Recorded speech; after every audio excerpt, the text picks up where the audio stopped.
ఈ రోజు ఏర్పరచబడిన అంశం ଆଜି ଦିନରେ ଆମମାନଙ୍କ ନିମନ୍ତେ ପ୍ରସ୍ତୁତ କରାଯାଇଥିବା ଏକ ଅଂଶ శకపురుషుని క్షమాయుగం.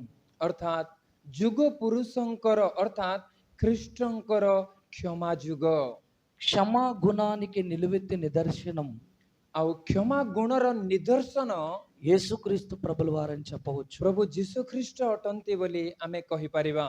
నేడు సమాజంలో ଆଜିର ସମାଜରେ ఎందరో మహాత్ములున్న, ଅନେକ ମହାତ୍ମା ଲୋକମାନେ ଥିଲେ ମଧ୍ୟ, ఎంతో మంది సంఘ సంస్కర్తలు ఉన్న, ଅନେକ ସମାଜ ସଂସ୍କାରକ ମାନେ ଥିଲେ ମଧ୍ୟ వారందరికీ కూడా ସେ ସମସ୍ତଙ୍କୁ స్ఫూర్తిదాయకమైన వ్యక్తి ଆଉ ଏକ ପଥ ପ୍ରଦର୍ଶକ ବା ଆଦର୍ଶ ହୋଇଥିବା ବ୍ୟକ୍ତି యేసుక్రీస్తు వారు. ପ୍ରଭୁ ଯୀଶୁ ଖ୍ରୀଷ୍ଟ ଅଟନ୍ତି। యేసుక్రీస్తు వారిని ఎందుకు అనుసరించారు? କାହିଁକି ଏହି ସମାଜ ସଂସ୍କାରକ ମାନେ ମହାତ୍ମା ଭାବରେ ପରିଚିତ ଏମାନେ ସମସ୍ତେ କାହିଁକି ପ୍ରଭୁ ଯୀଶୁ ଖ୍ରୀଷ୍ଟଙ୍କର ପଥ ଅନୁସରଣ କଲେ? ఆయనలో ఉన్న క్షమా గుణం. କାରଣ ଗୋଟିଏ ଯୀଶୁ ଦେଖାଇଥିବା ବା ତାହାଙ୍କ ଠାରେ ଥିବା କ୍ଷମା ଗୁଣ ଅଟେ। ପ୍ରିୟମାନେ, ఆ క్షమా గుణము వలననే ସେଇ କ୍ଷମା ଗୁଣ ହେତୁ నేడున్న ప్రపంచం యావత్తు కూడా ଆଜି ସାରା ପୃଥିବୀ ବା ମାନବ ସମାଜ కాలాన్ని లెక్కించటానికి ଆଜି କାଳକୁ ଗଣନା କରିବା ପାଇଁ మధ్యవర్తిగా పరిగణిస్తుంది. ଯୀଶୁ ଖ୍ରୀଷ୍ଟଙ୍କୁ ମଧ୍ୟବର୍ତ୍ତୀ ଭାବରେ ରଖିଅଛନ୍ତି। గనుక ତେଣୁ ఆయన క్షమా గుణం ଯୀଶୁ ଖ୍ରୀଷ୍ଟଙ୍କର ସେଇ କ୍ଷମା ଗୁଣ ప్రపంచాన్ని ఆదర్శవంతంగా తీసుకుంది. గనుక ସାରା ପୃଥିବୀ ତାକୁ ଆଦର୍ଶ ଭାବରେ ନେଇଅଛି। ତେଣୁ ఎంతో మంది మహనీయులు కూడా ఆదర్శవంతంగా తీసుకున్నారు. గనుక ଅନେକ ମହାନୀୟ ମାନେ ମଧ୍ୟ ଯୀଶୁଙ୍କୁ ଆଦର୍ଶ ଭାବରେ ନେଇଅଛନ୍ତି। ఆయన క్షమా గుణం గూర్చి ତାହାଙ୍କର କ୍ଷମା ଗୁଣ ବିଷୟରେ ఈ రోజు మనం అందరం కూడా ଆଜି ଆମେ ସମସ୍ତେ తెలుసుకోవాలి. ଶିକ୍ଷା କରିବା ଏବଂ ଜାଣିବା ନିହାତି ଆବଶ୍ୟକ। క్రీస్తు వారి బోధనలో మనం చూడగలిగితే ଖ୍ରୀଷ୍ଟଙ୍କର ଶିକ୍ଷା ପଦ୍ଧତିରେ ଆମେ ଦେଖିପାରିଲେ ఈ ప్రపంచానికి ఎలాంటి ఉపదేశాన్ని ఇస్తున్నాడు ଆଉ ସାରା ପୃଥିବୀକୁ ସେ କେଉଁ ପ୍ରକାର ଉପଦେଶ ଦେଉଅଛନ୍ତି చూద్దాం. బైబిల్ నందు ଥରେ ଆମମାନେ ବାଇବେଲ ମଧ୍ୟରୁ ତାହା ଦେଖିବା। మత్తయి రాసిన సువార్త ମାଥ୍ୟୁ ଲିଖିତ ସୁସମାଚାର 5వ అధ్యాయము ତାର 5 ଅଧ୍ୟାୟ 38వ వచనాన్ని చూద్దాం. 38 ପଦକୁ ଆମମାନେ ଦେଖିବା। మత్తయి రాసిన సువార్త ମାଥ୍ୟୁ ଲିଖିତ ସୁସମାଚାର 5వ అధ్యాయము 5 ଅଧ୍ୟାୟ 38వ వచనం నుండి 38 ପଦରୁ జాగ్రత్తగా ఆలోచిద్దాం. ଆମମାନେ ଧ୍ୟାନ ପୂର୍ବକ ପଠନ କରିବା। కంటికి కన్ను, ଦେଖନ୍ତୁ, ଚକ୍ଷୁର ପରିବର୍ତ୍ତେ ଚକ୍ଷୁ, పంటికి పన్ను ଦନ୍ତର ପରିବର୍ତ୍ତେ ଦନ୍ତ అని చెప్పబడిన మాట మీరు విన్నారు గదా. ତୁମ୍ଭେମାନେ ଏହି ଉକ୍ତି ଶୁଣିଅଛ। యేసుక్రీస్తు కంటే ముందుగా ପ୍ରଭୁ ଯୀଶୁ ଖ୍ରୀଷ୍ଟଙ୍କ ପୂର୍ବରୁ సమాజం ఎలా ఉంది అంటే ସମାଜ କେଉଁ ପ୍ରକାରରେ ରହିଅଛି? ମାନେ కంటికి కన్ను, ଚକ୍ଷୁର ପରିବର୍ତ୍ତେ ଚକ୍ଷୁ, పంటికి పన్ను, ଦନ୍ତର ପରିବର୍ତ୍ତେ ଦନ୍ତ। దెబ్బకు దెబ్బ. ଦେଖନ୍ତୁ, ଘାତକୁ ପ୍ରତ୍ୟାଘାତ। అంటే ଏହାର ଅର୍ଥ పగ తీర్చుకోవటం, ପ୍ରତିଶୋଧ ନେବା, కక్ష సాధించటం. ଜଣଙ୍କ ଉପରେ ଆପଣା କ୍ରୋଧର ଆମମାନେ ପରିଚୟକୁ ଆମେ ନେବା। చెయ్యి విరుగొడితే ଯଦି ଜଣେ ହାତ ଭାଙ୍ଗି ଦିଅନ୍ତି మరొకడు చెయ్యి విరుగొట్టాలి. ଆଉ ଅନ୍ୟ ବ୍ୟକ୍ତିର ସେ ମଧ୍ୟ ହାତ ଆମେ ଭାଙ୍ଗି ଦେବାର ଅଛି।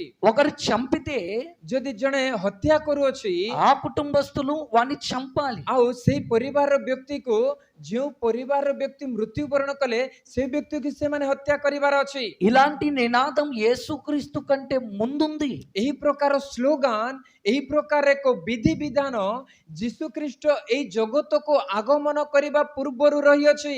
ఆయన ఈ లోకానికి వచ్చిన తర్వాత ఈ పరిస్థితులను చూశాడు. ଆଉ ଯେତେବେଳେ ଯୀଶୁ ଖ୍ରୀଷ୍ଟ ଏହି ଜଗତକୁ ଆଗମନ କଲେ, ମାନବ ସମାଜରେ ଥିବା ଏହି ପ୍ରକାର ଚିନ୍ତାଧାରା, ମାନବ ସମାଜ ମଧ୍ୟରେ ପ୍ରଚଳିତ ଏହି ପ୍ରକାର ଅନେକ କାର୍ଯ୍ୟକଳାପକୁ ସେ ଦେଖିଲେ। అనేక గ్రామాలు తిరిగాడు, ଆଉ ସେ ଅନେକ ଗ୍ରାମ ଗୁଡ଼ିକୁ ଭ୍ରମଣ କଲେ, ఇంటింట తిరిగాడు, ଅନେକ ଗୃହକୁ ସେ ଦର୍ଶନ କଲେ, పట్టణాలకు వెళ్లి చూశాడు. ଅନେକ ସହର ମଧ୍ୟକୁ ସେ ଭ୍ରମଣ କଲେ। ప్రతి చోట జరుగుతున్నది ఈ ఘోర కలిగి. ଆଉ ପ୍ରତ୍ୟେକ ସ୍ଥାନରେ ଏହି ପ୍ରକାର ଅତ୍ୟାଚାର, ଅନ୍ୟାୟ ଚାଲୁଅଛି। అందుకు యేసుక్రీస్తు వారు మాట్లాడుతూ ତେଣୁ ପ୍ରଭୁ ଯୀଶୁ ଖ୍ରୀଷ୍ଟ କହି కంటికి కన్ను, ଚକ୍ଷୁର ପରିବର୍ତ୍ତେ ଚକ୍ଷୁ, పంటికి పన్ను, ଦନ୍ତର ପରିବର୍ତ୍ତେ ଦନ୍ତ, దెబ్బకు దెబ్బ. ଘାତକୁ ପ୍ରତ୍ୟାଘାତ। ఇది మీరు విన్నారు, ଏହା ତୁମେ ପୂର୍ବରୁ ଶୁଣିଅଛ, ఇది మీరు చేస్తున్నారు. ଏହି କାର୍ଯ୍ୟ ଏବେ ମଧ୍ୟ ତୁମେ କରୁଅଛ।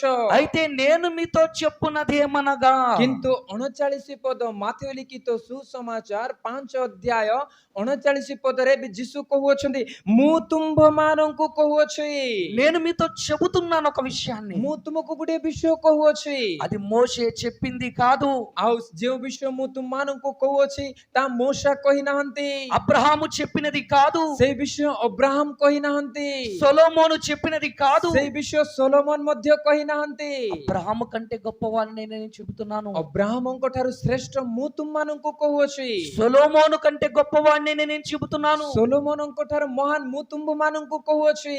నేను చెబుతున్న మాట ఏంటంటే, ମୁଁ ତୁମ୍ଭମାନଙ୍କୁ କହୁଅଛି।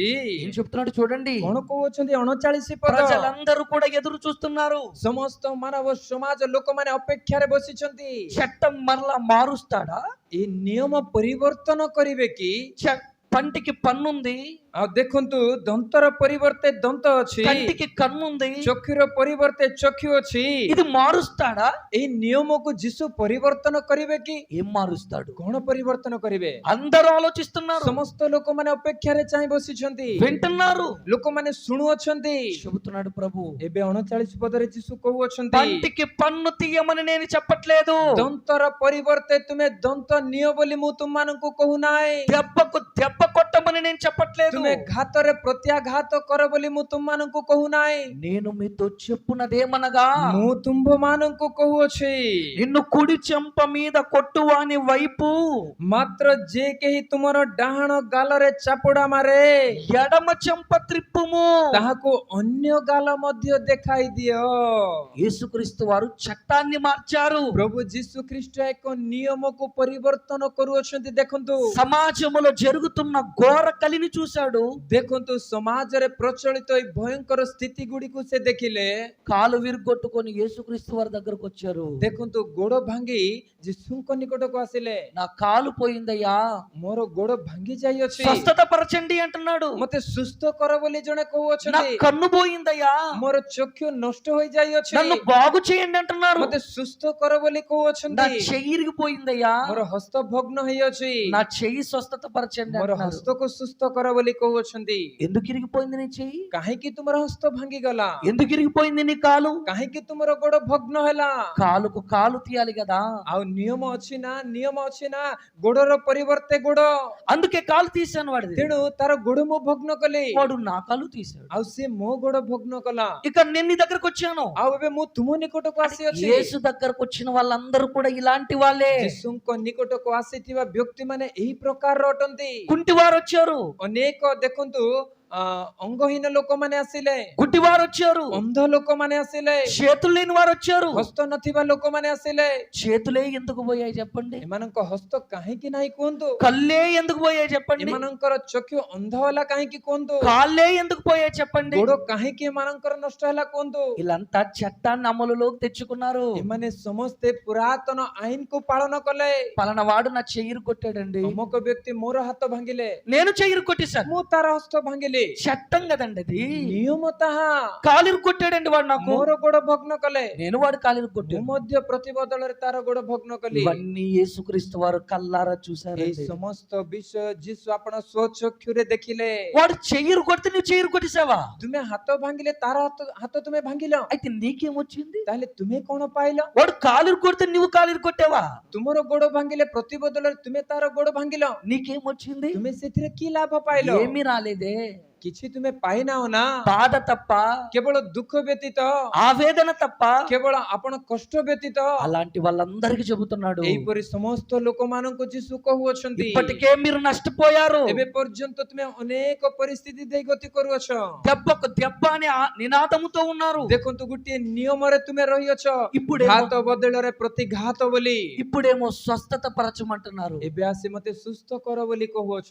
గనుక ତେଣୁ దుష్టుని ఎదిరించి కొట్టించద్దండి. କହୁଛନ୍ତି ଦୁଷ୍ଟର ପ୍ରତିରୋଧ କର ନାହିଁ। వాడు కొడితే కొట్టించుకోండి తప్ప ସିଏ ଯଦି ତୁମକୁ ଆଘାତ କରୁଅଛନ୍ତି ତାହେଲେ ତୁମେ ତା ସହିଯାଅ। ఎంత కష్టం ఉండేది. ତାହା କେତେ କଷ୍ଟତର ବିଷୟ యేసు ଜାଣନ୍ତି। చెప్పిన పద్ధతి ఎంత కష్టం ఉండేది. ଯୀଶୁ କହିଥିବା ଏଇ ପଦ୍ଧତି ବହୁତ କଷ୍ଟତର ଅଟେ। కొన్ని దెబ్బలు కొట్టి వదిలేయండి అంటే బాగుండేది. ଦେଖନ୍ତୁ କେତୋଟି ଆଘାତ ମାରି ଛାଡି ଦିଅ କହିଲେ ଭଲ ହେଇଥାନ୍ତା ପୁଣି। కానీ ఈయన ఏమంటున్నాడు, ଯୀଶୁ କଣ କହୁଅଛନ୍ତି? కొట్టిన తర్వాత మరలా కొట్టకూడదు. ଦେଖନ୍ତୁ ତୁମକୁ କିଏ ଯଦି ଆଘାତ କରନ୍ତି ତୁମେ ଫେରି ଆଘାତ କର ନାହିଁ। నిన్ను కుడి చెంప మీద కొట్టు, వాని వైపు ఎడమ చెంప త్రిప్పుము. ମାତ୍ର ଯେ କେହି ତୁମର ଡାହାଣ ଗାଲରେ ଚାପୁଡା ମାରେ ତାକୁ ଅନ୍ୟ ଗାଲ ମଧ୍ୟ ଦେଖାଅ। ମୁଁ నేను కొట్టకూడదా ప్రభువా? ତାହେଲେ ଫେରି ମୁଁ ତାଙ୍କୁ ଆଉ ଆଘାତ କରିବି ନାହିଁ କି ପ୍ରଭୁ? నా చెంప మీద కొట్టాడు, ସିଏ ମୋ ଗାଲରେ ଚାପୁଡା ମାରିଲେ నేను కొట్టకూడదా? ମୁଁ କଣ ଫେରି ତାକୁ ମାରିବି ନାହିଁ? కొట్టకూడదు. ଯୀଶୁ କହୁଅଛନ୍ତି ତୁମେ ଆଘାତ କର ନାହିଁ। ఒకరిని కొట్టడం వలన నీకు వచ్చేది ఏ లాభం?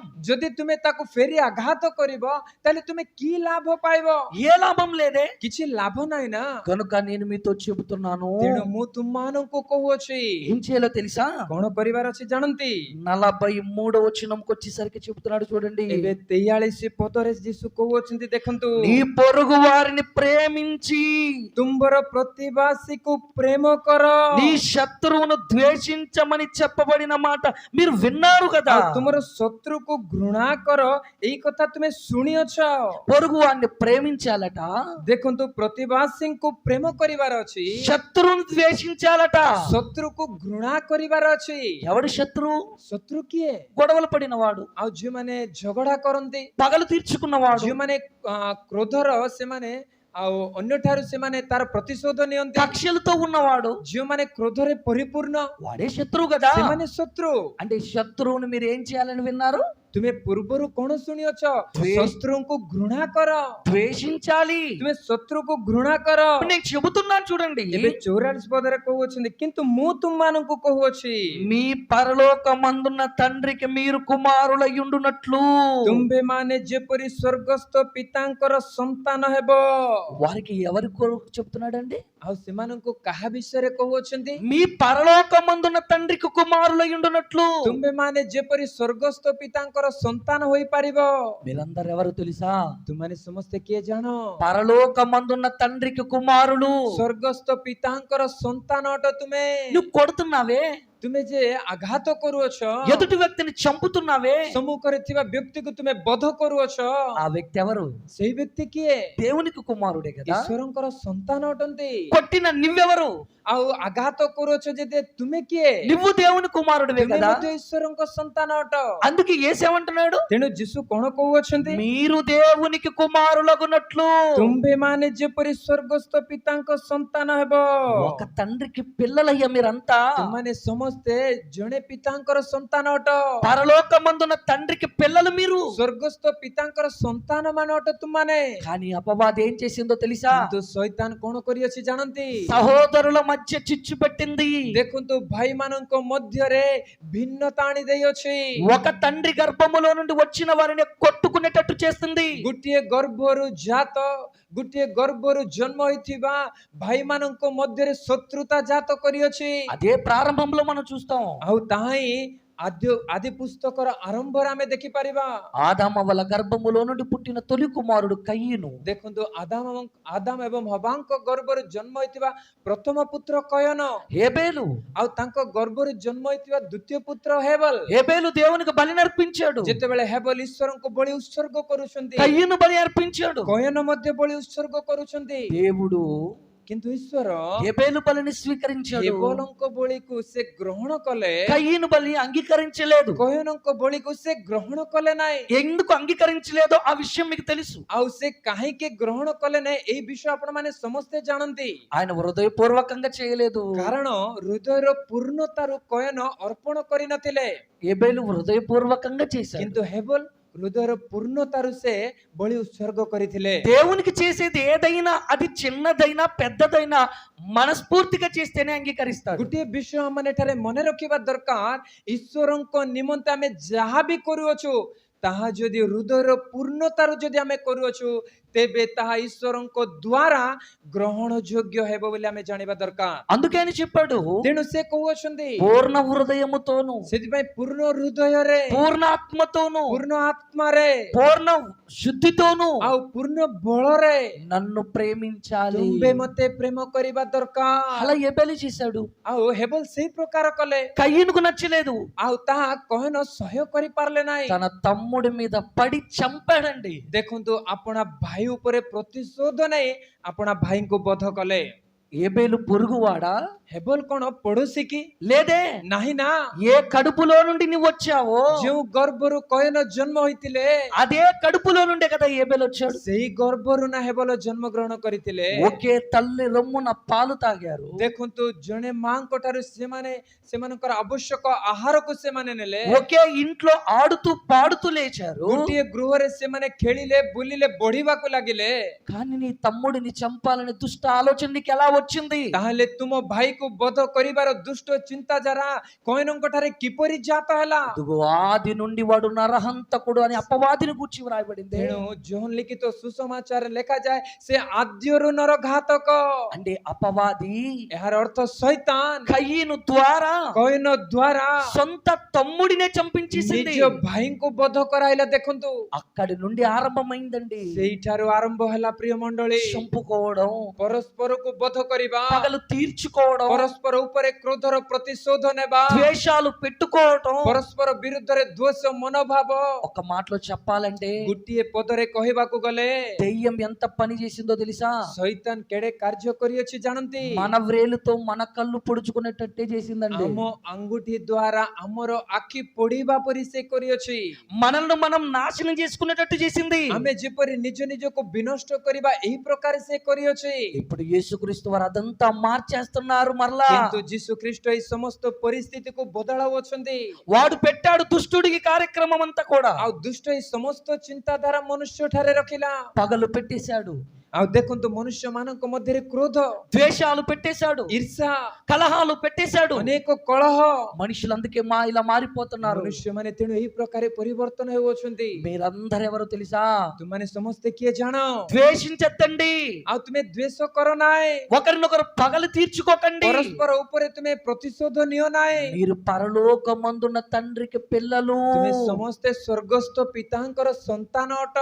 నీ తండ్రి ఆయనే, ତୁମର ପିତା ସେ ଅଟନ୍ତି, నా తండ్రి ఆయనే. ମୋର ପିତା ମଧ୍ୟ ସେ ଅଟନ୍ତି। నువ్వు చంపడానికి వెళ్తున్నావే, ତୁମେ ତାକୁ ବଧ କରିବା ପାଇଁ ଯାଉଅଛ ଯେ, వాడి తండ్రి కూడా ఆయనే కదా. ଆଉ ତାହାର ପିତା ମଧ୍ୟ ସେ ହିଁ ଅଟନ୍ତି ନା। అంటే ఒక తండ్రి పిల్లలమైన మనల్ని అందరిని ఏం చేసింది? ଦେଖନ୍ତୁ ଜଣଙ୍କ ଗର୍ଭରୁ ଜଣେ ପିତାଙ୍କ ଠାରୁ ଆସିଥିବା ଆମମାନଙ୍କୁ ଶୈତାନ କଣ କରିଅଛି? ଆଜି విచ్ఛిన్నం చేసేసింది, ଛିନ୍ନ ଭିନ୍ନ କରିଦେଇଅଛି। బంధం లేకుండా చేసేసింది. ଆମମାନଙ୍କ ମଧ୍ୟରେ ଏକ ଉତ୍ତମ ବନ୍ଧନ ନଥିବା ପରି ସେ କରିଅଛି। కులాల పేరట, ଦେଖନ୍ତୁ କୁଳ ନାମରେ, మతాల పేరట ଜାତି ନାମରେ విభజన చేసేసింది. ଦେଖନ୍ତୁ ଛିନ୍ନ ଭିନ୍ନ କରିଅଛି ଆଜି ସମାଜକୁ। అందుకే చంపుకోవటం, ତେଣୁ పరస్పରକୁ ହତ୍ୟା କରୁଅଛନ୍ତି, అందుకే ద్వేషించుకోవటం. ପରସ୍ପରକୁ ଦ୍ୱେଷ କରୁଅଛନ୍ତି। లోకమంతా ఇదే కదా ଆଜି కనబడుతుంది. ସାରା ଜଗତରେ ଏହା ହିଁ ନା ଦେଖାଯାଉଅଛି। యేసు కాలములో కూడా ఇలాగే ఉంది ప్రపంచం. ଯୀଶୁଙ୍କ କାଳରେ ମଧ୍ୟ ସମାଜ ଏହିପରି ଥିଲା।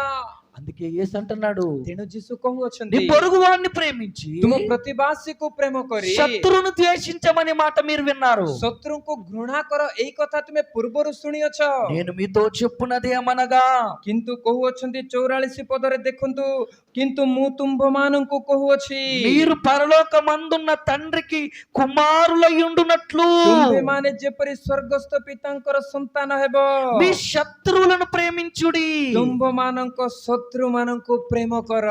ఏమండి, ఎంత గొప్ప మాట ఆలోచించండి. କେତେ ଉନ୍ନତ ଶ୍ରେଷ୍ଠତର କଥା ଥରେ ଚିନ୍ତା କରନ୍ତୁ। పగ తీర్చుకోవటం కాదు, ପ୍ରତିଶୋଧ ନେବାଟା ନୁହେଁ, కొట్టడం కాదు, ଜଣଙ୍କୁ ଆଘାତ କରିବାଟା ନୁହେଁ, ప్రేమించండి. ତୁମର ଶତ୍ରୁକୁ ତୁମେ ପ୍ରେମ କର। మీ తండ్రికి కుమారులయ్యుండునట్లు. ତୁମେ ଯେପରି ତାହାଙ୍କ ସନ୍ତାନ ହେଇପାରିବ, ଏଥିପାଇଁ ତୁମର ଶତ୍ରୁଙ୍କୁ ତୁମେ ପ୍ରେମ କର। ఒక్కసారి తండ్రిని చూడండి. ଥରେ ତୁମର ପିତାଙ୍କୁ ଦେଖ, ఆ తండ్రి అందరిని ప్రేమిస్తున్నాడు. ସେଇ ପିତା ସମସ୍ତଙ୍କୁ ପ୍ରେମ କରୁଅଛନ୍ତି। కొందరినే ప్రేమిస్తున్నాడా? ଅଳ୍ପ କେତେକଙ୍କୁ ପ୍ରେମ କରୁଅଛନ୍ତି? అందరిని ప్రేమిస్తున్నాడా? ନା, ସମସ୍ତଙ୍କୁ ପ୍ରେମ କରୁଅଛନ୍ତି। అందరిని ప్రేమిస్తున్నాడు. ପିତା ସମସ୍ତଙ୍କୁ ପ୍ରେମ କରୁଅଛନ୍ତି। చెడ్డవారి మీద సూర్యుడు వస్తున్నాడు. ଦେଖନ୍ତୁ 45 ପଦରେ କହୁଅଛନ୍ତି, ସେ ଦୁଷ୍ଟ ଓ ସନ୍ଥ ଉଭୟଙ୍କ ଉପରେ ଆପଣ ସୂର୍ଯ୍ୟ ଉଦୟ କରନ୍ତି।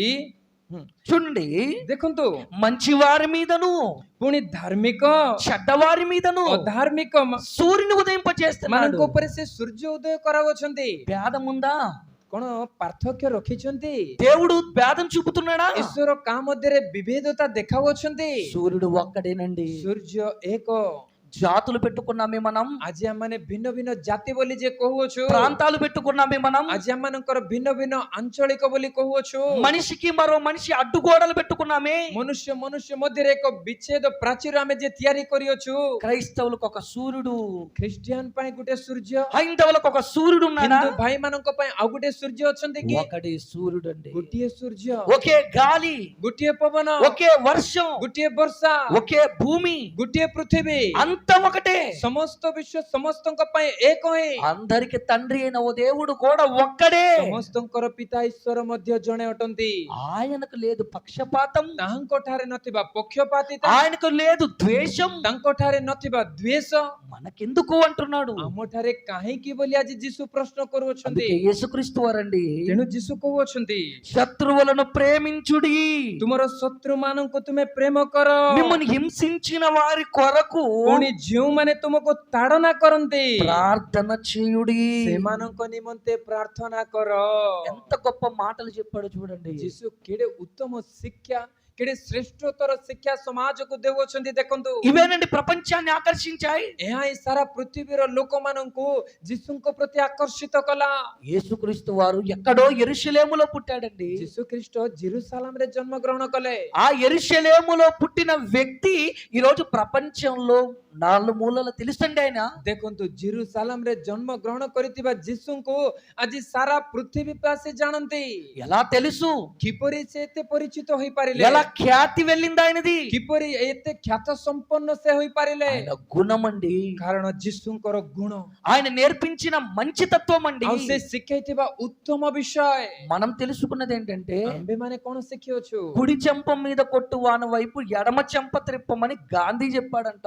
ଯେ କେହି ତୁମକୁ ଡାହାଣ ଗାଲରେ ଚାପଡ଼ା ମାରେ ତାକୁ ଅନ୍ୟ ଗାଲ ମଧ୍ୟ ତୁମେ ଦେଖାଅ ବୋଲି ଗାନ୍ଧୀ ଶିଖେଇଲେ ବୋଲି ଆମେ ଜାଣିଛୁ। గాంధీ కంటే ముందుగానే యేసు చెప్పాడు ఇక్కడ. ଗାନ୍ଧୀଙ୍କ ପୂର୍ବରୁ ପ୍ରଭୁ ଯୀଶୁ ଖ୍ରୀଷ୍ଟ କହିଅଛନ୍ତି। ఆ మాట గాంధీ నేర్చుకున్నాడు, ଆଉ ସେଇ କଥା ଗାନ୍ଧୀଜୀ ଶିଖିଲେ। ఆ మాట తను నేర్చుకున్నాడు, ଗାନ୍ଧୀଜୀ ତାହାକୁ ସେ ସ୍ୱୀକାର କଲେ, పాటించాడు, ପାଳନ କଲେ। మహాత్ముడయ్యాడండి. ଆଜି ସେ ମହାତ୍ମା ହୋଇଗଲେ। ఈ రోజు మహాత్ముడని కొనియాడబడుతున్నాడు ఆయన. ଆଉ ଆଜି ସାରା ପୃଥିବୀ ତାଙ୍କୁ ମହାତ୍ମା ବୋଲି ଡାକୁଅଛି। ఆ మహాత్మునికి మూలాధారం ఎవరు? ସେଇ ମହାତ୍ମା ଗାନ୍ଧୀ ଆଜି ମହାତ୍ମା ଭାବରେ ପରିଚିତ ହେବା ନିମନ୍ତେ ମୂଳ ବିଷୟ କଣ?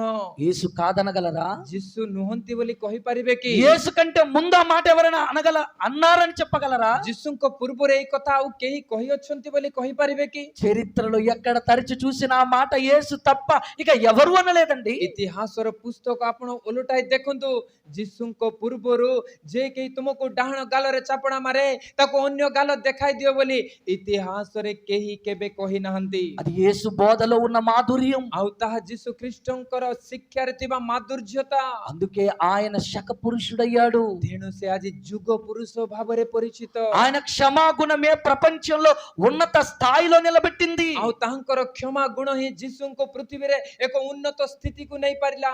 సమాజం చంపుకుంటుంది, ସମାଜ ପରସ୍ପରକୁ ହତ୍ୟା କରୁଅଛି, సమాజం హత్య చేయాలంటుంది. ସମାଜ ହତ୍ୟା କରିବା ପାଇଁ କହୁଅଛି। అలాంటి లోకములో ସେହିପରି జగତରେ ప్రేమను చూపిస్తూ ପ୍ରେମ ଦେଖାଇ ఏమండి క్షమాగుణాన్ని చూపించటం అంటే କ୍ଷମା ଗୁଣକୁ ପ୍ରକାଶ କରିବା ମାନେ అది యేసుకే సాధ్యం ତାହା అండి. କେବଳ ଯୀଶୁଙ୍କ ଦ୍ୱାରା ହିଁ ସାଧ୍ୟ। ପ୍ରିୟମାନେ, యేసుక్రీస్తు వారి కాలములో ଯୀଶୁ ଖ୍ରୀଷ୍ଟଙ୍କ କାଳରେ ఒక సందర్భం చూడగలిగితే, ଗୋଟିଏ ଘଟଣା ମାନେ ଦେଖିପାରିଲେ, యోహాను సువార్త ଯୋହନ ଲିଖିତ ସୁସମାଚାର। అందరూ కూడా చూడండి. యోహాను సువార్త ସମସ୍ତେ ଆପଣ ମାନେ ବାଇବଲ ଦେଖନ୍ତୁ, 8వ అధ్యాయం. ତାର 8 ଅଧ୍ୟାୟ। యోహాను సువార్త ଯୋହନ ଲିଖିତ ସୁସମାଚାର 8వ అధ్యాయము ତାର 8 ଅଧ୍ୟାୟ 3వ వచనం నుండి చదువుదామా? 3 ପଦରୁ ଆମେ ପଢିବା ଆରମ୍ଭ କରିବା। యోహాను సువార్త ଯୋହନ ଲିଖିତ ସୁସମାଚାର 8వ అధ్యాయం 8 ଅଧ୍ୟାୟ 3వ వచనం చూడండి. 3 ପଦ ଆମେ ଦେଖିବା। శాస్త్రులను ଶାସ୍ତ୍ରୀ పరిశీలను ଓ ଫାରୁସୀ ମାନେ వ్యభిచార మందు ବ୍ୟଭିଚାର କର୍ମରେ పట్టబడిన యొక్క స్త్రీని తోడుకొని వచ్చి ଧୃତା ଜଣେ ସ୍ତ୍ରୀ ଲୋକ ପାଖକୁ ଘେନି ଆସି ఆమెను మధ్య నిలవబెట్టి ତାହାକୁ ମଧ୍ୟସ୍ଥଳରେ ଠିଆ କରାଇ బోధకుడా, ତାହାଙ୍କୁ କହିଲେ ହେ ଗୁରୁ, ఈ స్త్రీ వ్యభిచారము చేయుచుండగా ଏଇ ସ୍ତ୍ରୀ ଲୋକଟା ବ୍ୟଭିଚାର କର୍ମ କରୁଥିବା ସମୟରେ పట్టబడెను. ଧରା ପଡିଅଛି। అట్టి వారిని ଏହିପରି ଲୋକମାନଙ୍କୁ రాళ్ళు రువ్వి చంపవలెనని ధర్మశాస్త్రములో మోషే మనకు ఆజ్ఞాపించెను కదా. ପଥର ଫୋପାଡ଼ି ମାରିବାକୁ ମୂଷା ଆମ୍ଭମାନଙ୍କୁ ବ୍ୟବସ୍ଥାରେ ଆଜ୍ଞା ଦେଇଅଛନ୍ତି। వ్యభిచారమందు పట్టబడిన స్త్రీని యేసు దగ్గర తీసుకొచ్చారు. ଦେଖନ୍ତୁ ଫାରୁସି ମାନେ ଶାସ୍ତ୍ରୀ ମାନେ ବ୍ୟଭିଚାର କର୍ମରେ ଧରା ପଡିଥିବା ଜଣେ ସ୍ତ୍ରୀ ଲୋକକୁ ଯୀଶୁଙ୍କ ନିକଟକୁ ନେଇ ଆସିଲେ। అందరి మధ్య నిలబెట్టారు. ଆଉ ସେଇ ସ୍ତ୍ରୀଙ୍କୁ ମଧ୍ୟସ୍ଥଳରେ ଠିଆ କରାଇଲେ। నిలబెట్టి యేసుని ప్రశ్నిస్తున్నారు. ଆଉ ଠିଆ କରାଇ ଯୀଶୁଙ୍କୁ ପ୍ରଶ୍ନ କରୁଅଛନ୍ତି। ఈ స్త్రీ ఎవరో తెలుసా? ଏଇ ସ୍ତ୍ରୀ କିଏ ତୁମେ ଜାଣ? వ్యభిచారం చేస్తుండగా ଆଉ ବ୍ୟଭିଚାର କାର୍ଯ୍ୟ କରୁଥିବା ବେଳେ పట్టబడింది. ଧରା ପଡିଅଛି। కనుక ఈమెను ఏం చేయాలో తెలుసా? ତେଣୁ ଏଇ ସ୍ତ୍ରୀ ପ୍ରତି କଣ କରାଯିବ ଜାଣନ୍ତି? రాళ్లతో కొట్టి చంపాలి. ପଥର ଫୋପାଡ଼ି ମାରିବା ପାଇଁ ଆଜ୍ଞା ରହିଅଛି। ఏంటి వాళ్ళందరూ రాళ్ళు పట్టుకొచ్చారండి? ସେମାନେ ସମସ୍ତେ ହାତରେ ପଥର ଧରି ଆସିଅଛନ୍ତି। పోనీ మేము కొట్టే ముందు నేను ఒక సలహా అడుగుతున్నాం. ତେଣୁ ଆମେ ପଥର ଫୋପାଡ଼ି ମାରିବା ପୂର୍ବରୁ ହେ ଗୁରୁ ଆପଣଙ୍କୁ ଗୋଟେ ପ୍ରଶ୍ନ ପଚାରୁଅଛୁ। ఎన్నో బోధలు చేస్తున్నావు కదా. ଆପଣ ଅନେକ ଶିକ୍ଷା ଦେଉଅଛନ୍ତି ନା? శత్రువులను క్షమించమంటున్నావు. ଶତ୍ରୁମାନଙ୍କୁ କ୍ଷମା ଦେବା ପାଇଁ କହୁଅଛନ୍ତି ନା? పరలోకమందున్న తండ్రి కుమారుని అంటున్నావు. ସ୍ୱର୍ଗସ୍ଥ ପିତାଙ୍କର ସନ୍ତାନ ବୋଲି କହୁଅଛ ନା? కుడి చెంప మీద కొడితే ఎడమ చెంప త్రిప్పమంటున్నావు. ଡାହାଣ ଗାଲରେ ଚାପୁଡା ମାରିଲେ ଅନ୍ୟ ଗାଲ ଦେଖାଇବା ପାଇଁ କହୁଅଛ ନା? వ్యభిచారం చేసింది ఏం చేయాలి? ତାହେଲେ ଏବେ ଏଇ ସ୍ତ୍ରୀ ବ୍ୟଭିଚାର କାର୍ଯ୍ୟ କରୁଥିବା ବେଳେ ଧରା ପଡିଅଛି। ଏଇ ସ୍ତ୍ରୀ ପ୍ରତି କଣ କରାଯିବ ଆପଣ କୁହନ୍ତୁ? నిలబెట్టారు అక్కడ.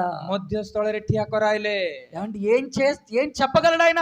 ଏବେ ଯୀଶୁ କଣ କହିବେ? అప్పుడు ఏమంటున్నాడు చూడండి. ସେତେବେଳେ ଯୀଶୁ କଣ କହୁଅଛନ୍ତି ଥରେ ଦେଖନ୍ତୁ। ఆయన మీద నేరం మోపవలనని ఆయన శోధించుచు అడిగిరి. 6 ପଦରେ ସେମାନେ ଯେପରି ତାଙ୍କ ବିରୁଦ୍ଧରେ ଅଭିଯୋଗର କାରଣ ପାଇପାରନ୍ତି ଏଥି ନିମନ୍ତେ ସେମାନେ ତାହାଙ୍କୁ ପରୀକ୍ଷା କରିବା ଉଦ୍ଦେଶ୍ୟରେ ଏହା କହିଲେ।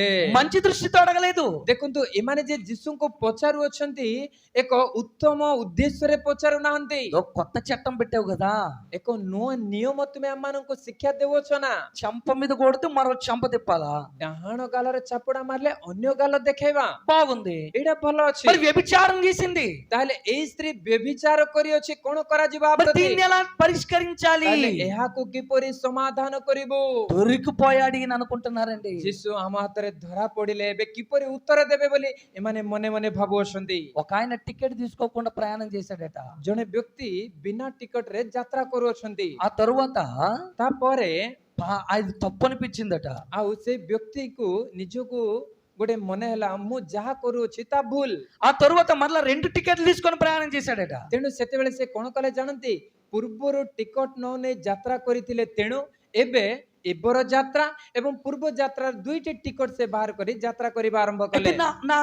నేను చేసిన తప్పు అయిపోయింది అనుకున్నాడు. ଏବେ ସେ କଣ ଭାବୁଅଛି? ପୂର୍ବରୁ ଯୋଉ ଭୁଲ ମୁଁ କରିଥିଲି ଏହା ବର୍ତ୍ତମାନ କ୍ଷମା ହେଲା ବୋଲି ସେ ଭାବୁଅଛି। అయితే ఇదే విషయాన్ని మరొకరు ఆసరగా తీసుకొని ଏହି କଥାକୁ ଆଉ ଜଣେ ଆଶ୍ରୟ କରି ఒక కత్తితో ఒక వ్యక్తిని పొడిచాడట.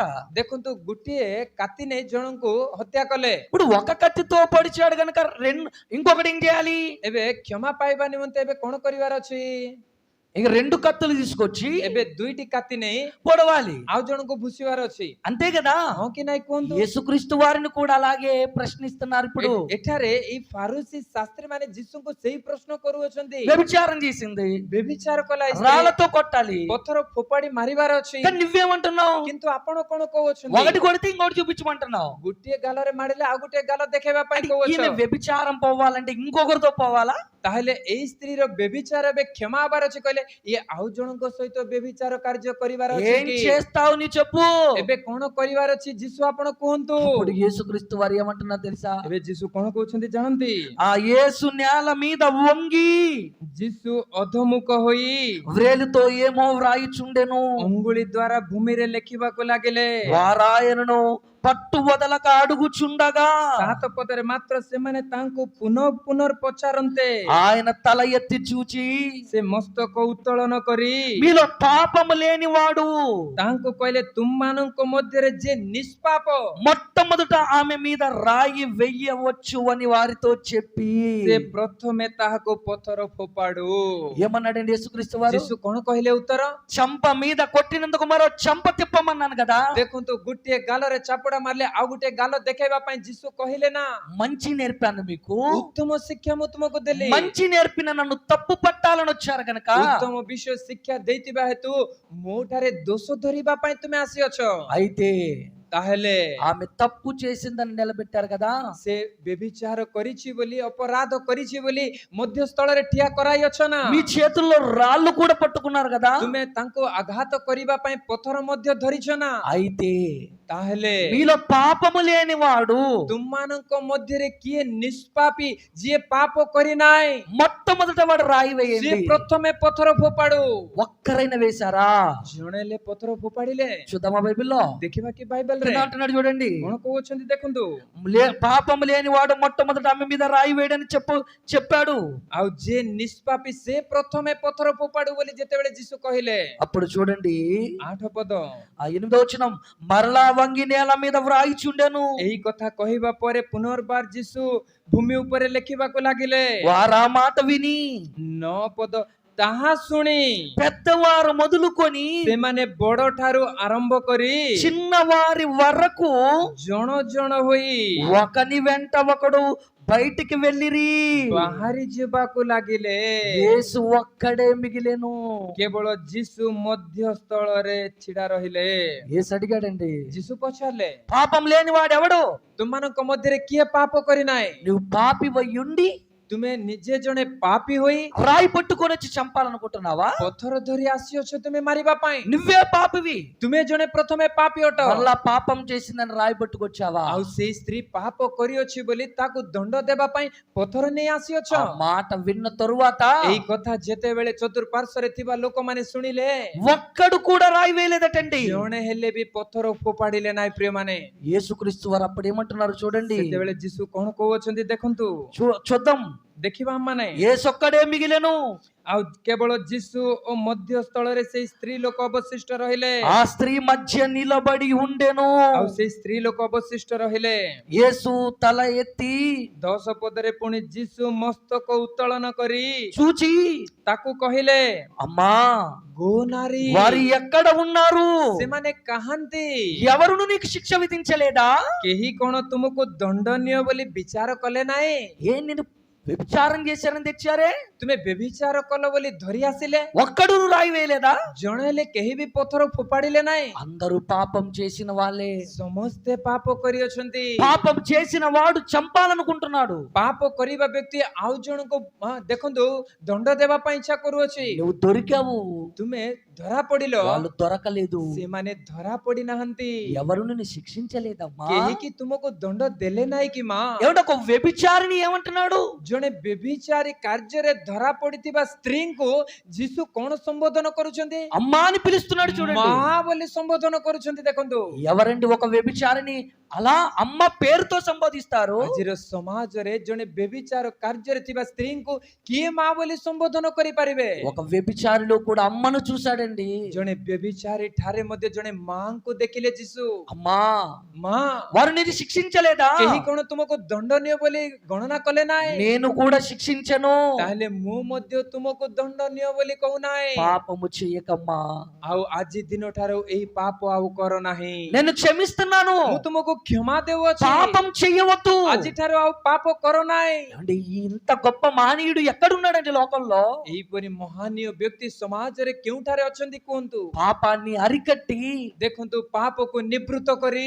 పాపము చెయ్యకుండా ఉండటానికి ପାପ ନ କରି ରହିବା ନିମନ୍ତେ ఎంత చక్కటి కౌన్సిలింగ్ ఇస్తున్నాడండి ఆయన. କେତେ ସୁନ୍ଦର କାଉନ୍ସିଲିଂ ଦେଖନ୍ତୁ। ఒక వ్యభిచారిని కూడా అమ్మా అని పిలుస్తున్నాడు ଜଣେ అంటే ବ୍ୟଭିଚାରୀଙ୍କୁ ମଧ୍ୟ ମା ବୋଲି ସମ୍ବୋଧନ କରୁଛନ୍ତି। ఎంత గొప్ప ఆలోచన మీరు ఆలోచించండి. କେତେ ମହାନ ଚିନ୍ତା ଯୀଶୁଙ୍କର ଥରେ ଚିନ୍ତା କରନ୍ତୁ। రాళ్ళు పట్టుకొని ఆవేశంతో వచ్చారు గాని ଦେଖନ୍ତୁ, ପଥର ଧରି ଆକ୍ରୋଶ ଭାବରେ ଆସିଲେ। రాళ్ళు పట్టుకొని చంపుతారు మీరంతా కూడా. ପଥର ଧରିଛ ତୁମେ କି ତାଙ୍କୁ ବଧ କରିବ? ఆమె ఎవరు?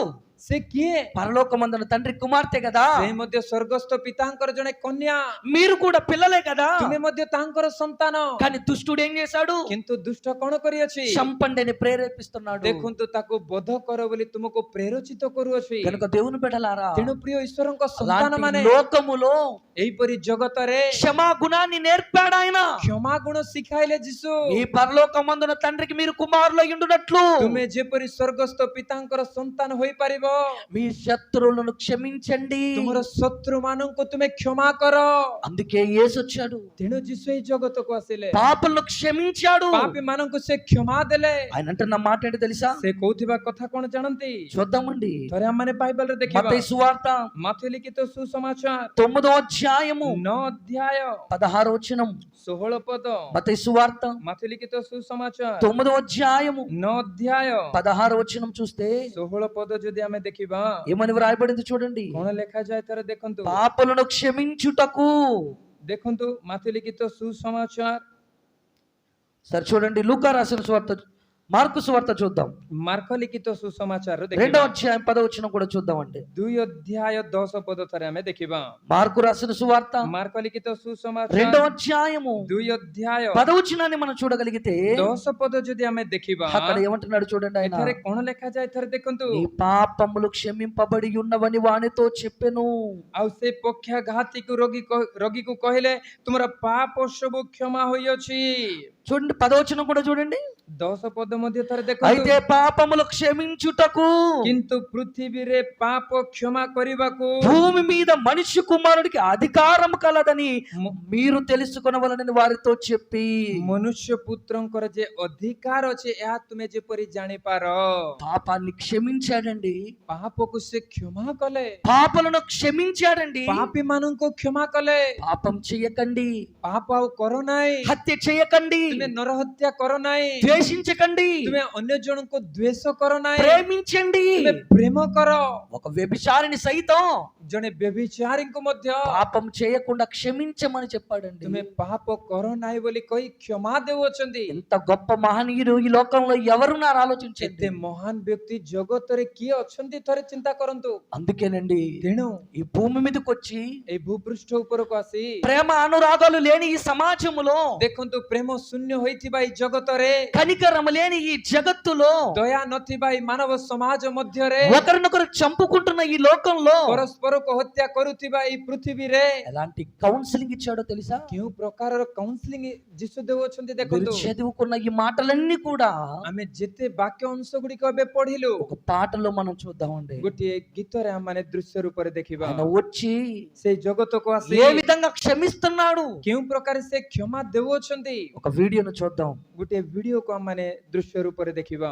ప్రజల మధ్య తిరిగాడు, ମନୁଷ୍ୟ ମାନଙ୍କ ମଧ୍ୟରେ ବାସ କଲେ, ప్రజల పరిస్థితులు చూశాడు. ମନୁଷ୍ୟ ମାନଙ୍କର ପରିସ୍ଥିତି ଗୁଡିକୁ ଦେଖିଲେ, క్షమ కరువైంది, କ୍ଷମାର ଅଭାବ ଦେଖାଦେଲା, దయ తక్కువయింది. ମନୁଷ୍ୟ ମାନଙ୍କ ଠାରେ ଦୟାର ଗୁଣ ଦେଖାଗଲା ନାହିଁ। మరలా లక్షణాలను సమాజంలో తీసుకొచ్చాడండి. ତେଣୁ ସେଇ ପ୍ରକାର ଗୁଣ, ସେଇ ପ୍ରକାର ଲକ୍ଷଣ ଗୁଡିକୁ ସମାଜରେ ସେ ପରିଚିତ କରାଇଲେ। ప్రేమించండి, ପ୍ରେମ କର, శత్రువులను క్షమించండి. ଶତ୍ରୁ ମାନଙ୍କୁ ତୁମେ କ୍ଷମା ଦିଅ। ఎంతకాలం? କେତେ କାଳ? నీ జీవిత కాలం అంతా ଯେତେ కూడా କାଳ ଆମେ ବଞ୍ଚିଥିବା ସେତେ କାଳ ପର୍ଯ୍ୟନ୍ତ క్షమించండి అని କ୍ଷମା ଦିଅ ବୋଲି క్షమాగుణాన్ని నేర్పాడండి ఆయన. କ୍ଷମା ଗୁଣ ଶିଖାଇଲେ ସେ ଯୀଶୁ। ఆయన ఎంతగా క్షమించాడో తెలుసా? ସେ କେତେ ଯେ କ୍ଷମା କଲେ ଆମମାନଙ୍କୁ ଜାଣନ୍ତି। చూద్దాం. ଥରେ ଆମେ ଦେଖିବା। లూకా రాసిన సువార్త ଲୁକ ଲିଖିତ ସୁସମାଚାର 23వ అధ్యాయం 23 ଅଧ୍ୟାୟ 34వ వచనము. 34 ପଦ। లూకా రాసిన సువార్త ଲୁକ ଲିଖିତ ସୁସମାଚାର 23వ అధ్యాయం 23 ଅଧ୍ୟାୟ 34వ వచనం అండి. 34 ପଦ। చూడండి ఏమంటున్నాడు. କଣ କହୁଅଛନ୍ତି ଥରେ ଦେଖନ୍ତୁ। తండ్రి, ପିତା, వీరేమి చేయుచున్నారో ଏମାନେ କଣ କରୁଅଛନ୍ତି, వీరు ఎరుగరు గనుక ଏମାନେ ଜାଣନ୍ତି ନାହିଁ, వీరిని క్షమించండి. ତେଣୁ ଏମାନଙ୍କୁ କ୍ଷମା କର। రాళ్లతో కొట్టుతున్న వారిని ପଥର ଫୋପାଡ଼ି ମାରୁଥିବା ଲୋକମାନଙ୍କୁ, కొరడాలతో కొట్టిన వారిని, କୋରଡ଼ା ପ୍ରହାର କରୁଥିବା ଲୋକମାନଙ୍କୁ, ఉమ్ము వేసిన వారిని, ମୁହଁରେ ଛେପ ପକାଇବା ଲୋକମାନଙ୍କୁ ఆయన ఏమంటున్నాడు తెలుసా? ଯୀଶୁ ସେମାନଙ୍କ ବିଷୟରେ କଣ କହୁଛନ୍ତି ଜାଣନ୍ତି? చంపండి అనట్లేదు, ସେମାନେ ତାଙ୍କୁ ବଧ କରିବା ପାଇଁ କହୁନାହାନ୍ତି। క్షమించండి తండ్రి. ପିତା ଏମାନେ କଣ କରୁଅଛନ୍ତି ଜାଣୁନାହାନ୍ତି, ଏମାନଙ୍କୁ କ୍ଷମା ଦିଅ। చంపుతున్న వారిని కూడా క్షమించమంటున్నాడంటే ଦେଖନ୍ତୁ ତାହାଙ୍କୁ ବଧ କରୁଥିବା ଲୋକମାନଙ୍କୁ ଦେଖି କ୍ଷମା ଦେବା ପାଇଁ କହୁଅଛନ୍ତି। ମାନେ ఎవరున్నారు లోకంలో ఇలాంటి గొప్ప వ్యక్తి? ଏହି ପ୍ରକାର ମହାନ ବ୍ୟକ୍ତି ସମାଜରେ କିଏ ଅଛନ୍ତି? శక పురుషుని క్షమాయుగం ఇది. ତେଣୁ ଆମମାନେ ଦେଖୁଛୁ ଯୀଶୁ ଖ୍ରୀଷ୍ଟଙ୍କର କ୍ଷମା ଯୁଗ ବୋଲି। రక్షించటానికి వచ్చి ପରିତ୍ରାଣ କରିବା ନିମନ୍ତେ ଆସି మానవుల్లో క్షమను నింపాడు. ମନୁଷ୍ୟ ସମାଜରେ କ୍ଷମା ଗୁଣକୁ ସେ ଭରିଲେ। అంత గొప్పవాడని యేసుని మనం నమ్ముకున్నది, ଏତେ ମହାନ ଯୀଶୁଙ୍କୁ ଆଜି ଆମେ ବିଶ୍ୱାସ କରୁଅଛୁ। అంత గొప్ప క్షమాగుణాన్ని నేర్పిన ఆయనండి మనం నమ్ముకున్నది. ଏତେ ମହାନ କ୍ଷମା ଗୁଣକୁ ଶିଖାଇଥିବା ବ୍ୟକ୍ତିଙ୍କୁ ଆଜି ଆମେ ବିଶ୍ୱାସ କରୁଅଛୁ। పౌలు ఏమంటున్నాడో తెలుసా? ତେଣୁ ପାଉଲ କଣ କହୁଛନ୍ତି ଜାଣନ୍ତି? క్రీస్తుకు కలిగిన మనస్సును మీరు కలిగి ఉండండి. ଆଉ ଖ୍ରୀଷ୍ଟଙ୍କର ଯେପରି ମନ ଥିଲା ତୁମମାନଙ୍କ ମନ ସେହିପରି ହେଉ। క్రీస్తును ధరించుకోండి. ଆଉ ତୁମେ ଖ୍ରୀଷ୍ଟଙ୍କୁ ପରିଧାନ କର।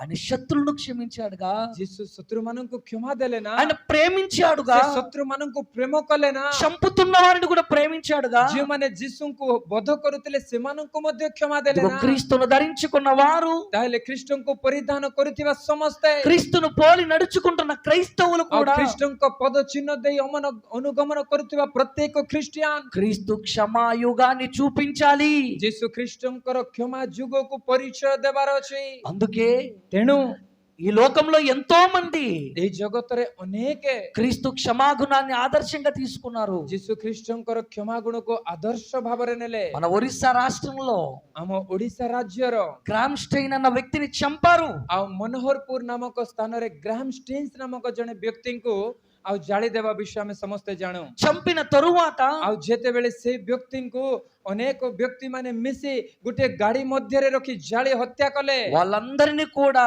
పట్టుకున్నది.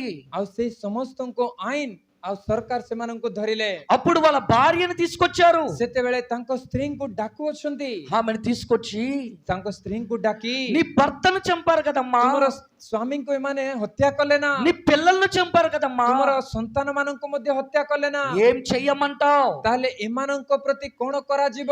ఎలాంటి శిక్ష విధించమంటావు? ଏମାନଙ୍କୁ କେଉଁ ପ୍ରକାର ଦଣ୍ଡ ଦିଆଯିବା ଦରକାର? ఆమె అన్న మాట ఏంటో తెలుసండి? ସେତେବେଳେ ସେହି ସ୍ତ୍ରୀ କହିଥିବା କଥା କଣ ଜାଣନ୍ତି? ఆమె ఒక క్రైస్తవురాలు కనుక, ସେ ଜଣେ ଖ୍ରୀଷ୍ଟିଆନ, ତେଣୁ క్రీస్తు అడుగు జాడల్లో నడుస్తుంది కనుక, ସେ ଖ୍ରୀଷ୍ଟଙ୍କ ପଦ ଚିହ୍ନ ଦେଇ ଅନୁଗମନ କରୁଅଛନ୍ତି। ତେଣୁ క్రీస్తును ప్రకటించటానికే మేము వచ్చాము. ଖ୍ରୀଷ୍ଟଙ୍କୁ ପ୍ରେମକୁ, ଖ୍ରୀଷ୍ଟଙ୍କର గుణକୁ ପ୍ରଚାର କରିବା ପାଇଁ ଯେ ଆମେ ଆସିଅଛୁ। కోర్టులో నిలబడి ఆమె ప్రకటించింది ఏంటో తెలుసా? କୋର୍ଟରେ ଛିଡା ହୋଇ ସେ ଦେଇଥିବା ବୟାନ କଣ ଜାଣନ୍ତି? యేసుక్రీస్తు వారు తన్ను చంపిన వారిని క్షమించమన్నాడు. ଯୀଶୁ ଖ୍ରୀଷ୍ଟ ଆପଣାକୁ ହତ୍ୟା କରୁଥିବା ବ୍ୟକ୍ତି ମାନଙ୍କୁ ଦେଖି, ପିତା ଏମାନେ କଣ କରୁଅଛନ୍ତି ଏମାନେ ଜାଣନ୍ତି ନାହିଁ, ଏମାନଙ୍କୁ କ୍ଷମା କର ବୋଲି ମୋର ଯୀଶୁ କହିଅଛନ୍ତି। నా భర్తను, నా పిల్లలను చంపిన వారిని కూడా నేను క్షమిస్తున్నానండి. ତେଣୁ ଆଜି ମୁଁ କହୁଅଛି, ମୋର ସ୍ୱାମୀ, ମୋର ସନ୍ତାନ ମାନଙ୍କୁ ଯେଉଁମାନେ ହତ୍ୟା କଲେ ସେମାନଙ୍କୁ କ୍ଷମା ଦିଅ ବୋଲି ସଭା ସମ୍ମୁଖରେ ମୁଁ କହୁଅଛି ବୋଲି କହିଲେ। చూసారా ఎంత గొప్పతనమో? ଦେଖନ୍ତୁ କେଡ଼େ ମହାନତା! యేసు చెప్పాడు కనుక క్రైస్తవ్యంలోకి వచ్చింది అది. ଯୀଶୁ ସେଇ କଥା କହିଲେ, ତେଣୁ ଜଣେ ଖ୍ରୀଷ୍ଟିଆନ ଭାବରେ ଗ୍ଲାଡିୟସ୍ ସେ ତାହା ପାଳନ କଲେ। ఆ తరువాత ఎంతో మంది ఆ మాట అన్నారండి. ତାପରେ ଅନେକ ଲୋକ ସେଇ କଥା କହିଲେ। మహాత్మా గాంధీ కూడా అదే మాట అన్నారు. ମହାତ୍ମା ଗାନ୍ଧୀଙ୍କୁ ଆପଣ ସମସ୍ତେ ଜାଣନ୍ତି। తను చంపిన గాడ్సేను క్షమించమన్నాడు. ଯେତେବେଳେ ଗଡସେ ତାଙ୍କୁ ହତ୍ୟା କଲେ ସେତେବେଳେ ଗାନ୍ଧୀ କହୁଥିବା କଥା, ସେଇ ବ୍ୟକ୍ତିଙ୍କୁ କ୍ଷମା ଦିଅ, ତା ପ୍ରତି କୌଣସି ଦଣ୍ଡ ଦିଅ ନାହିଁ ବୋଲି କହୁଛନ୍ତି। వీళ్ళందరికీ ఎవరండి మూలం? ଏଇ ସମସ୍ତଙ୍କର ମୂଳ କିଏ? యేసుక్రీస్తే కదా. ପ୍ରଭୁ ଯୀଶୁ ଖ୍ରୀଷ୍ଟ ନୁହନ୍ତି ఆయన କି? క్షమాయుగములో నేర్చుకున్నారు. ତାହାଙ୍କ କ୍ଷମା ଯୁଗରେ ମାନେ ସମସ୍ତେ ଏଇ ବିଷୟ ଶିଖିଲେ। రాజీవ్ గాంధీని చంపిన వారు ଯେତେବେଳେ ରାଜୀବ ଗାନ୍ଧୀଙ୍କୁ ମଧ୍ୟ ହତ୍ୟା କରାଗଲା, అప్పుడు సోనియా గాంధీని అడిగారు, ସେତେବେଳେ ସୋନିଆ ଗାନ୍ଧୀଙ୍କୁ ମଧ୍ୟ ପ୍ରଶ୍ନ କରାଗଲା, ఏం చెయ్యమంటారు కుట్ర పన్నిన వారిని? ଆଉ ଯେଉଁମାନେ ଏଇ ଚକ୍ରାନ୍ତ କଲେ ସେମାନଙ୍କ ପ୍ରତି କଣ କରାଯିବ? నా క్రీస్తు దగ్గర నేను నేర్చుకున్నది క్షమాగుణం. ସେ ବି କହିଲେ, ମୋ ଖ୍ରୀଷ୍ଟଙ୍କ ଠାରୁ ମୁଁ ମଧ୍ୟ ସେଇ କ୍ଷମା ଗୁଣ ଶିଖିଅଛି। క్షమించండి, କ୍ଷମା କରିଦିଅ ସେମାନଙ୍କୁ, బ్రతకనివ్వండి వాళ్ళని. ସେମାନଙ୍କୁ ବଞ୍ଚିବା ପାଇଁ ଦିଆଯାଉ। ఇదంతా ఎక్కడ నుండి వచ్చింది? ଏଇ ସମସ୍ତ ଗୁଣ, ଏଇ ସମସ୍ତ ଲକ୍ଷଣ କାହାଠାରୁ ଉତ୍ପତ୍ତି ହେଲା? క్రీస్తు నుండే కదా. ଖ୍ରୀଷ୍ଟଙ୍କ ଠାରୁ ନୁହେଁ କି? ఎంత గొప్పవాడు క్రీస్తు అంటే. ଖ୍ରୀଷ୍ଟ କେଡ଼େ ମହାନ ଅଟନ୍ତି। ఈ రోజు క్రీస్తు కొరకు అర్థం కాలేదండి. ଆଜି ସମାଜ ଖ୍ରୀଷ୍ଟଙ୍କୁ ଜାଣି ପାରିଲେ ନାହିଁ, ବୁଝି ପାରିଲେ ନାହିଁ। ఆయన పాపలను క్షమించటానికి వచ్చాడు. ସେ ପାପୀ ମାନଙ୍କୁ କ୍ଷମା ଦେବା ନିମନ୍ତେ ହିଁ ଜଗତକୁ ଆସିଲେ। పాపలను క్షమించుటకు అధికారం కలిగిన వాడు ఆయన. ଆଉ ସେ ପାପ କ୍ଷମା ଦେବା ନିମନ୍ତେ ଅଧିକାର ଥିବା ବ୍ୟକ୍ତି। ఆయన ఎవరో తెలుసా? ଆଉ ସେ କିଏ ଜାଣନ୍ତି? రాజులకు రాజా ఆయన. ସେ ରାଜା ମାନଙ୍କର ରାଜା, ప్రభువులకు ప్రభు ఆయన. ସେ ପ୍ରଭୁ ମାନଙ୍କର ପ୍ରଭୁ। ఇంకా ఏమంటున్నాడు తెలుసా? ଆହୁରି କଣ କହୁଛନ୍ତି చివరిగా ଜାଣନ୍ତି? ఈ మాట చూద్దాం చూడండి. ଶେଷରେ ଏହି ପଦ ଆମେ ଦେଖିବା। యోహాను రాసిన మొదటి పత్రిక ଯୋହନଙ୍କ ପ୍ରଥମ ପତ୍ର 4వ అధ్యాయం 4 ଅଧ୍ୟାୟ 4వ వచనము. 4 ପଦ। యోహాను రాసిన మొదటి పత్రిక ଯୋହନଙ୍କ ପ୍ରଥମ ପତ୍ର 4వ అధ్యాయము 4 ଅଧ୍ୟାୟ 4వ వచనములో, 4 ପଦ। చిన్న పిల్లలారా ହେ ବତ୍ସଗଣ, మీరు దేవుని సంబంధులు. ତୁମେମାନେ ଈଶ୍ୱରଙ୍କ ଠାରୁ ଜାତ, ఆయన నుండి వచ్చారు మీరంతా. ତୁମେ ସମସ୍ତେ ତାହାଙ୍କ ଠାରୁ ଆସିଅଛ। భేదాలొద్దు, ତୁମ ମଧ୍ୟରେ କୌଣସି ବିଭେଦତା ନ ରହୁ, కక్షలు వద్దు, ତୁମମାନଙ୍କ ମଧ୍ୟରେ କ୍ରୋଧ ମନୋଭାବ ନ ରହୁ, స్వార్థాలు వద్దు, ତୁମମାନଙ୍କ ମଧ୍ୟରେ ସ୍ୱାର୍ଥତା ନ ରହୁ। క్షమించే గుణం కలిగిన వారం మనమంతా. ତୁମେ କ୍ଷମା ଗୁଣରେ ରହିବା ସନ୍ତାନ ମାନେ ଅଟ। కనుక ତେଣୁ దేవుని సంబంధులు, ତୁମମାନେ ସମସ୍ତେ ଈଶ୍ୱରଙ୍କ ଠାରୁ ଜାତ। మీలో ఉన్నవాడు ଆଉ ତୁମଠାରେ ଯିଏ ଅଛନ୍ତି లోకములో ఉన్న వాని కంటే గొప్పవాడు. ଆଉ ଜଗତରେ ଯିଏ ଅଛି ତାଠାରୁ ମହାନ। లోకములో ఉన్న అందరికంటే గొప్పవాడు ఆయన. ଜଗତରେ ଥିବା ସମସ୍ତଙ୍କ ଠାରୁ ସେ ମହାନ। అది యేసుక్రీస్తుకున్న ఖ్యాతి అండి. ଆଉ ତାହା ହିଁ ଯୀଶୁ ଖ୍ରୀଷ୍ଟଙ୍କର ଖ୍ୟାତି ସମ୍ପନ୍ନତା ଅଟେ। అందుకే ఆయన శక పురుషునిగా గుర్తించారు. ତେଣୁ ଆଜି ସମାଜ ତାଙ୍କୁ ଯୁଗ ପୁରୁଷ ବୋଲି କହୁଛି। కాలాన్ని లెక్కించడానికి మధ్యవర్తిగా ଆଜି పరిగణించారు. କାଳକୁ ଗଣନା କରିବା ପାଇଁ ଖ୍ରୀଷ୍ଟ ପୂର୍ବ ଖ୍ରୀଷ୍ଟାବ୍ଦ ବୋଲି ଆଜି ମଧ୍ୟବର୍ତ୍ତୀ ଭାବରେ ଯୀଶୁଙ୍କ ରଖାଯାଇଅଛି। లోకములో ఉన్న వారందరికంటే గొప్పవాడు. କାରଣ ସେ ଜଗତରେ ଥିବା ସମସ୍ତଙ୍କ ଠାରୁ ମହାନ ଅଟନ୍ତି। తప్పు చేస్తే చంపాలంటుంది ఈ చట్టం. ଆଜିର ଆଇନ, ଆଜିର ସମ୍ବିଧାନ, ଯେ ଅପରାଧ କରେ ତାକୁ ଦଣ୍ଡ ଦିଆଯାଉ ବୋଲି ସମ୍ବିଧାନ କହୁଅଛି। చంపమంటున్న చట్టం ప్రాణాన్ని ఇవ్వగలదా? ଦେଖନ୍ତୁ, ଯେଉଁ ସମ୍ବିଧାନ, ଯେଉଁ ଆଇନ ଅପରାଧ କରିବା ବ୍ୟକ୍ତିକୁ ହତ୍ୟା କରାଯାଉ ବୋଲି ଯେଉଁ ବିଷୟ କହୁଅଛି, ସେ କି ପ୍ରାଣ ଦେଇପାରିବ କୁହନ୍ତୁ? ప్రాణం పోయలేని చట్టాలు, ଦେଖନ୍ତୁ, ପ୍ରାଣ ଦେଇ ପାରୁନଥିବା ଆଇନ, మనిషిని కాపాడలేని ప్రభుత్వాలు, ମନୁଷ୍ୟକୁ ସୁରକ୍ଷା କରି ରକ୍ଷା କରିପାରୁନଥିବା ସରକାର, జీవం పోయలేని శాసనాలు ଆଉ ଜୀବନ ଦେଇ ପାରୁନଥିବା ଶାସନ పద్ధతి మనిషిని చంపమంటున్నాయి.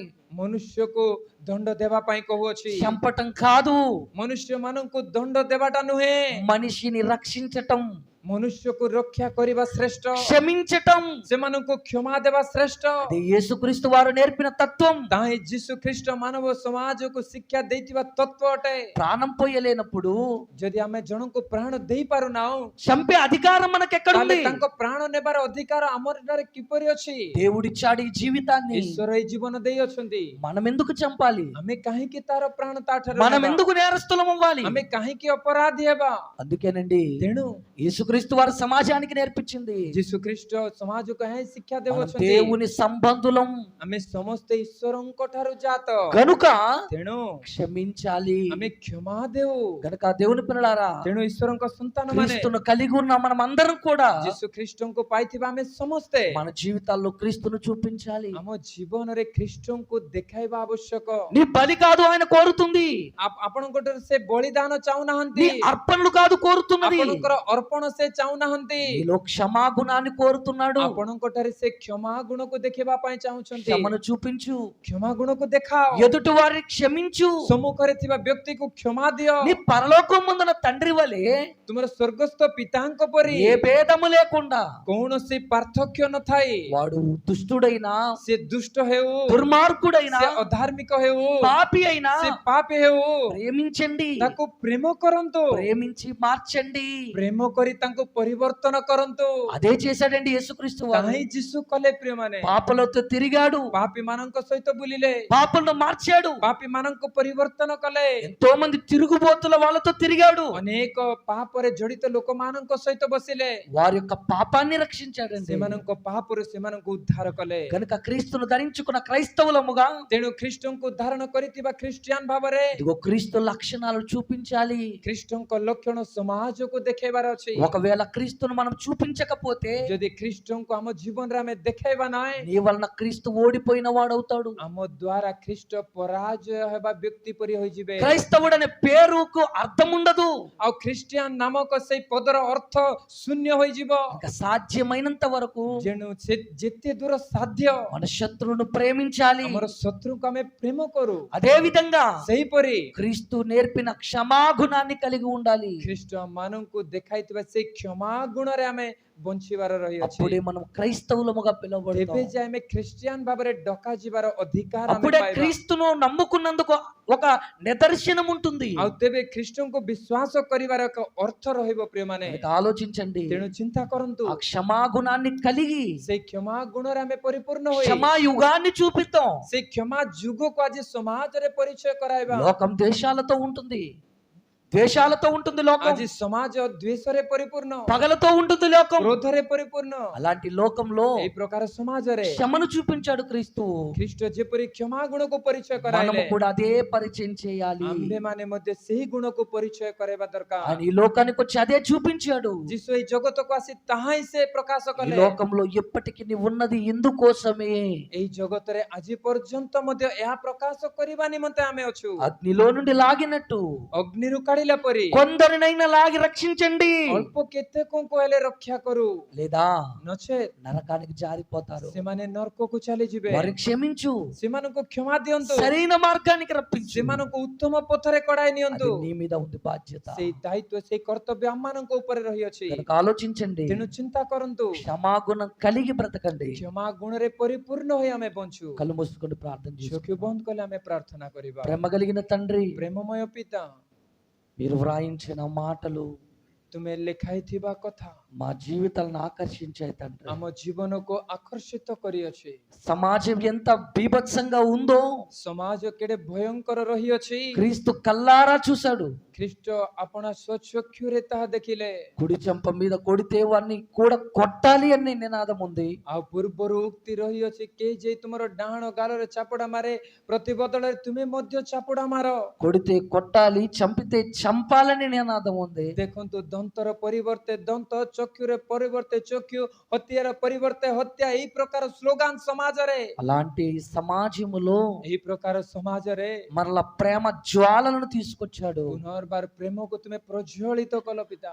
క్షమాగుణాన్ని తీసుకొచ్చాడు. କ୍ଷମାର ଯୁଗକୁ ତୁମେ ପରିଚୟ କରାଇଲ। ఎంతో మందిని మార్చాడు. ଅନେକଙ୍କୁ ତୁମେ ପରିବର୍ତ୍ତନ କଲ। అనేకులకు ఆదర్శమయ్యాడు. ଅନେକଙ୍କୁ ତୁମେ ଆଦର୍ଶ ହେଲ। అంత గొప్ప ఆయనను మేము నమ్ముకున్నాం. ଏତେ ମହାନ ବ୍ୟକ୍ତିକୁ ଆଜି ଆମେ ବିଶ୍ୱାସ ఆయన କରୁଅଛୁ। మా జీవితాల్లో చూపించాలి.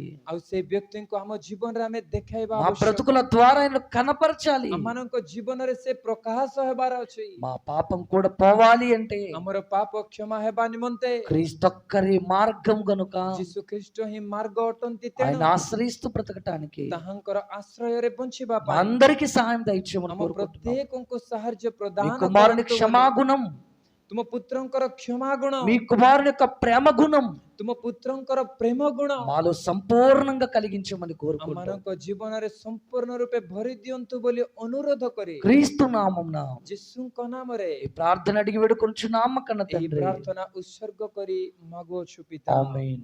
ଆମେନ୍।